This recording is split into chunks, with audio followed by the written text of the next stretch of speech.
So I've asked Warren Ingram to come in a little bit earlier tonight just to take into consideration the multiple issues that we're going to deal with. And some of you may find yourselves in a similar position. We'll take your calls on 011-883-0702 or 021-446-0567. It starts with an email from somebody I know. All right, so I must disclose that I know this person. I thought that there was universal appeal and an important information gathering session here because I think everybody can learn from it and benefit from it. I'm not going to name this person. I'm not going to name the financial advisor or the financial services company because we haven't gone through an extensive process of chatting to all of the people involved and saying, why was your investments performance so bad? Why have you charged such a high level of fees when you've actually been quite rubbish at managing this money? And why have you, financial advisor, not contacted this guy for the last 6 years? That's naughty. So it comes in the form of an email from this particular person. He says, as discussed, here is my original complaint. I've attached all relevant documents, such as the scanned policy document from 2004, the commission payouts, as well as the reply from the financial advisor. I've gone back in my email archive and only got back up to 2008, but I thought I was doing the right thing at the tender age of 23 by taking out an RA. Clearly, this hasn't performed very well at all. Please keep my name as well as the company brokers anonymous, blah, blah, blah, and we can handle this more carefully. What do I do now with this investment? What do I do with an offer? And there is an offer on the table of a settlement between the financial advisor and this particular person. And to the financial advisor's credit, they keep very good files, and so they've got very detailed information on the complainant. Warren Ingram from Galileo Capital. I mean, take me back to the year of 2004 when things were in black and white. It was a darker time, an easier time. South Africa had some economic growth. South African economic growth was at about 4 or 5% at various points around that sort of time. We hadn't had the Eskom crisis yet. The global financial crisis hadn't happened. He has a 23-year-old young person who says, I need to save for my future, which big tick in their favor at 23 to start putting 1,050 Rand into an RA, which they agreed to grow at 10% per year. So now they're contributing 4,000 Rand a month to this retirement annuity product. I mean, their head was on their shoulders. They were doing the right thing at the tender age of 23. Yeah, and you know, taking advantage of the tax benefits of the RA and hopefully the compound growth inside the RA that would also be tax free. So I think a lot of good ticks there. The downside, I guess, if we look at this, and I have to just say it wasn't me. I wasn't the guy. I'm not the advisor on this. I would have named you if it had been. So looking at it, the pros are long-term saving commitment. The second thing is a behavioral aspect here, which is, you know, you're starting to save $1,000 a month, but your salary should go up over time, you know, and your need to save more is going to go up over time. So let's commit now to future savings of more amounts of money, because psychologically it's actually easier for us to save more money tomorrow, to agree to save more money tomorrow than it is to save today. So I actually like that approach. I think that's a good thing. The things I don't like about this is that it was an old-fashioned insurance company RA. I mean, in 2004, lots and lots of unit trust companies offering RAs where you could pay as you go fees, so not big upfront fees, and also no big contracts to lock you in, where you would be pay a huge penalty if you decided to transfer or to stop contributing and the like. So pro, yes, committed a youngster to get saving and to increase that savings over time. Well done. Con, that, or not con in a negative, downside is in an insurance company and unfortunately then locking into quite an expensive contract. Okay. What's also subsequently happened though, and I forget exactly when Vuyani Ngolwana was at the peak of his powers as the insurance ombud. He declared war on these kind of products, and he said, hold on a second, these upfront fees are ridiculous. The way in which these things are structured, the handcuffs that are then attached to you in an investment product are unacceptable, and it led to a revolution in retirement products in South Africa. Yeah, and sort of limiting the maximum amount of penalties that could be levied on an RA, for example, if someone did decide to transfer it and move it out. Still very high though. I think the maximum is still 25% of the value of the investment. So you're right. He certainly made a big dent in what was happening, but at the same time, not necessarily big enough dent. And I think if I remember, Trevor Manuel was Minister of Finance at that time. Yeah. So if that's the context of the time. It was a long time ago. ago. Okay, but here's the problem. You put money in, you take advice from a financial advisor. They then take a commission, an upfront commission on this particular fee, and we'll get into some of that detail in a moment. And they making money out of you in year 1 and 2, and then they charge you a percentage in perpetuity on this investment product, because they gave you advice 15 years ago. All right. And you are now stuck in this particular RA product, and it's not performing particularly well because this person, to date has invested, call it 400,000 Rand just for ease of calculation. They've put in 400,000 Rand over the last 15 years, starting at 1,000 Rand and now to about 4,000 Rand a month. So they put in a fair amount of money. The total value of this investment portfolio is 573,000 Rand, 508. So over 15 years, the total value of this portfolio is up only 50%. And you would have thought that because, with this idea of compounding and growth over 15 years, that you would be making a lot more money. I mean, Julia starts investing, around about this sort of time. She started 2007. Yeah. And if memory serves, when we last spoke to her, she's put in 2 million and the portfolio was worth more than 4 million. So, I mean, she's more than doubled her money. Yeah. Over that period of time. And this particular guy has made just 50%.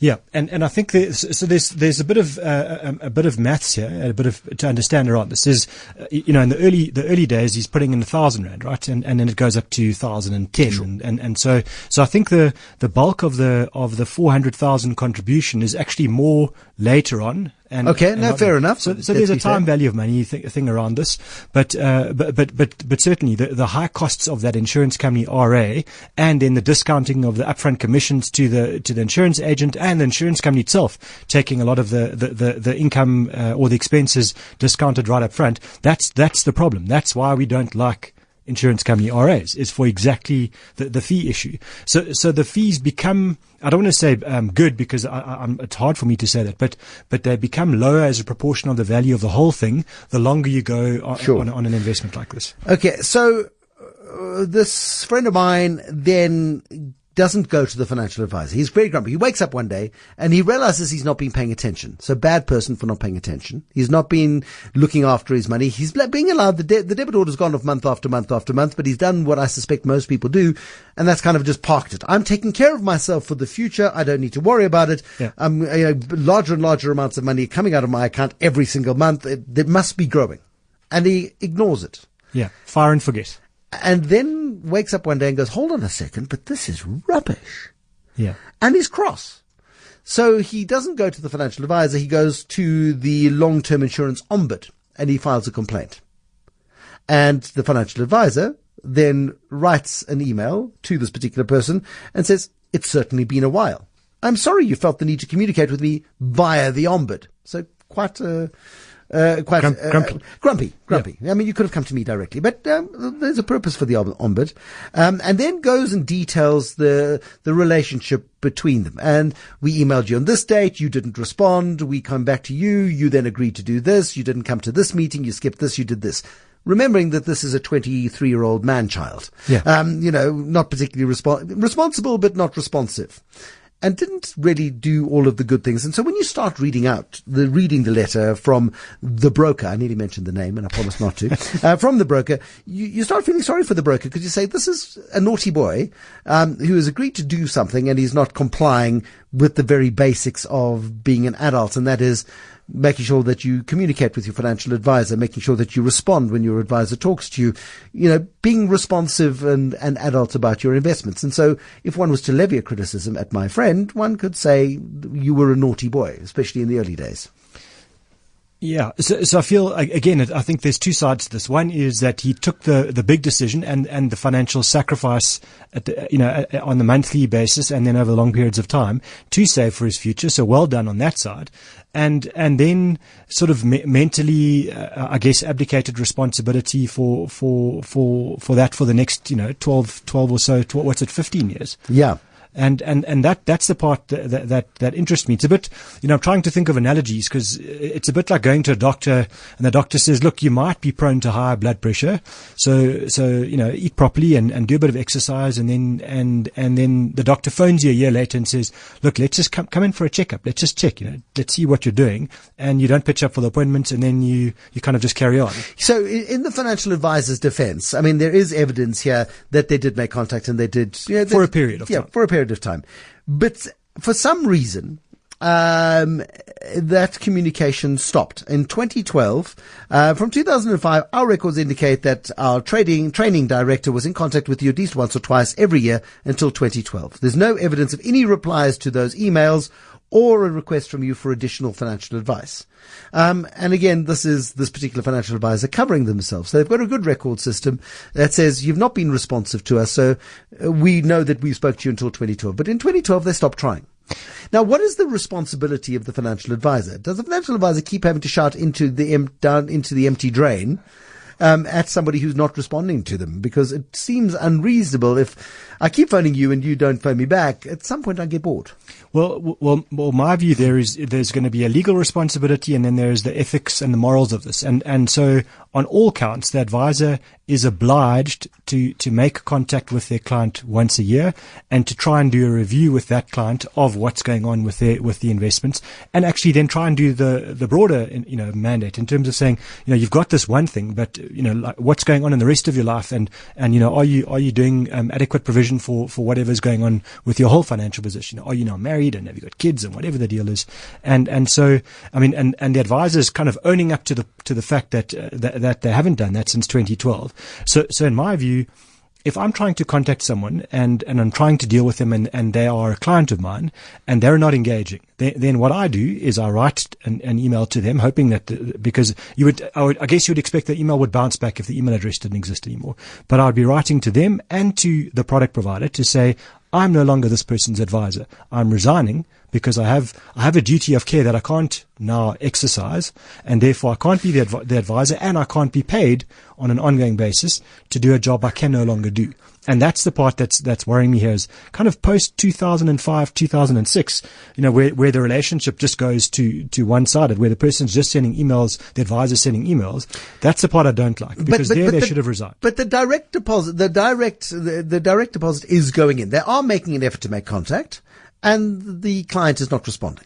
But the direct deposit is still coming out of a bank account and is still being paid in. So the account is still active. This person is still alive. They're still paying the money. And this advisor is still taking a fee. And this advisor, even though they're not communicating, is still taking a fee. And beyond 2012, when they stop communicating with the client, they're still taking a fee. Yeah, and I think just to understand how those fees would work, so this advisor would have got the bulk of his money right up front. So in the first year, he would have got the most money, and in the second year, the biggest kind of kick-on commission, second year commission, I think it's called. In 2004, this particular advisor got fees of 9,450 Rand. In 2005, they got another 4,000 Rand. In total, they've received over 30,000 Rand in fees. So they got half the fees in the first 2 years, yep. And the next 13 years, they've got another 15 or so thousand. And so what actually happens is, the way these insurance companies work is that every time there's that 10% escalation, it's kind of like a mini new contract. So they're getting kind of, let's just say kind of an upfront commission on a mini new contract of 10% escalation on the previous year. So that's why those are happening. And so that's actually kind of a new engagement every time with this client, at new relationship almost. And that's the part I don't like, is that advisor should have said, listen, I'm not exercising any kind of duty of care here. There is no relationship, and I need to get out of this. I need to exit stage left, and this person is clearly not engaging with me. I'm not providing a service anymore. So the advisor also, it feels to me like both parties kind of did the fire and forget. I'm going to do this RA investment up front. I've got it as the client. Advisor says, great, I've got my big commissions up front, and for the rest, I'm going to send a perfunctory email. Is that a good word? Yes, it is. But the perfunctory email stopped as well, and they admit it. And that's indefensible. So yeah. I would guess that if the phase ombud's listening to this, they're going to say to themselves, hang on, this person's getting a commission. They've got a relationship with this client, and they have not, and they're owning it straight away. Yeah. They're owning the fact that they haven't done their job. And now it's in terms of the law. It's not just morals and ethics anymore. Now the FASE Act obliges, the Financial Advisory Intermediary Services Act, just to give the whole deal, actually obliges advisors to engage with their clients. So the advisor here has failed. Yeah. Okay. And they could have got out of it by going to this product provider and saying, we can't service this client anymore. Please stop charging them. I can't take a fee for this anymore. Yeah. Okay. But just there, because we've got to stop for 1 second. I've tried to do that before. And then you get no response from the insurance companies. And then what happens is next year you look at it again, and there you are. You're still the advisor, and you go back to the insurance company, and now you keep records, right? Because now you go to your compliance office and say, look, I've done this. Here it is. I've tried to get out of this. And then you write another request to the insurance company. You say, please get rid of me. I'm not the advisor here. Some insurance companies do what they do is they put it into an orphan pot of clients, and they'll try and service the client. But others, their systems are so bad. Oh. So but you know what? This isn't even the worst bit. Okay. I haven't even got to the bad bit yet. Okay, so the financial advisor here has failed, and we'll get to the offer that they're making to this guy to settle this matter. What offends me more than anything else is that a total of 400,000 Rand has been invested, and that money has grown over 15 years by about 50% to 573,000 Rand. Okay? About. Yeah. The insurer has charged 80,000 Rand in fees over this time. So not only have they paid fees, paid 30,000 Rand in commissions to the insurance, to the financial advisor, but the insurance company has charged 80,000 Rand in management fees for a fund that has underperformed the index dramatically. Yeah, and then just to upset you further, that I don't think that's all the revenue that the insurance companies earned, because they would have earned. Why are you upsetting me? Don't upset me. They would have also earned a fund management cost, because the money's then invested. So what's been disclosed there, I think, would be the administration charges, but in addition there will be, and it'll probably be about 1.5% of the value of that 573,000 today would be kind of a fund management charge, because they're not. I can promise you, they're not managing the money for free. They're doing the administration, that's disclosed, that charge, but there'll be a further charge on this thing. And usually you can see it if you're a client, you would see something called a reduction in yield. That will be where you actually see all your costs. Because I begin to see now, if you've invested 396,000 and there are at least 110,000 Rand in fees over the period of time, you've actually only invested 286,000 Rand. And that 286,000 Rand now is worth 573,000. So you've doubled your money that's been invested on your behalf. But a huge proportion of the money that you are putting away for your old age, a big chunk, a huge chunk of money, out of the money you've invested, about a quarter has gone to fees. Yeah. And what's interesting about, well, not interesting, but what's depressing about this was if either party, either the advisor or the client, had woken up to this, probably, let's say in 2012 or 2010, and said, hang on, this thing's really, it's really not going somewhere. Is there no better alternative? Because at that time, they probably would have had to pay a penalty of about 25% if they'd said, you know what, I'm out of here. I'm going to move it to a unit trust company, RA. So now I've got no written evidence of what it will cost this individual to get out of this product, but he tells me that he's been told it'll cost him at least 70,000 Rand to get out of it. So now you take your grand total that you've got here of 573, you give them 70, so you get 500. So you've invested 400 over time, and you'll get 500. If they transfer now. If they transfer now. And so there is another hint in this thing is if I'm the client, I go to the insurance company's ombud first. Now, that's what I would be doing now, and to say, you know what, here's all the evidence. The advisor's owning to the fact that they haven't given me any advice or any service since 2012, and I've had no luck here. What I want you to do is transfer me to another RA and don't charge me the penalty. That I would be doing straight away. Because it is a sucky investment product. They are charging massive fees. The performance is poor. And if they pay the penalty in order to get out, they get 100,000 Rand more than they've put in. Yeah. Over this period of time. So then they're getting drilled. You are being screwed over properly in this environment. Okay. But here's the financial advisor's solution. The financial advisor says, your complaints suggest that I'm entitled to the 2004 and 2005 fees. I don't think his complaint suggests that at all, but this is the financial advisor, and not entitled to the whole 30,000 paid to me over the last 13 years. So I'd like for you to be happy. So I'll split the 30,000 with you, and I'll pay either into your retirement annuity or into a new tax-free investment account. That seems like, oh, you're being so nice and reasonable. But I want you to be happy. But this is a guy who's broken the law by not servicing his client. Yeah, he's in breach of the FASE Act. Yeah. Yeah. So therefore, actually, this is a fight worth having. Going back to the insurance ombudsman and saying, I'm dissatisfied with this set of circumstances. I need to be able to transfer this product out of this and into another retirement annuity. And you need to force this particular product provider who's got me shackled to rubbish performance and continues to gouge fees out of me at a hell of a rate. About 15% of the value of this portfolio has been paid out in fees. It's criminal.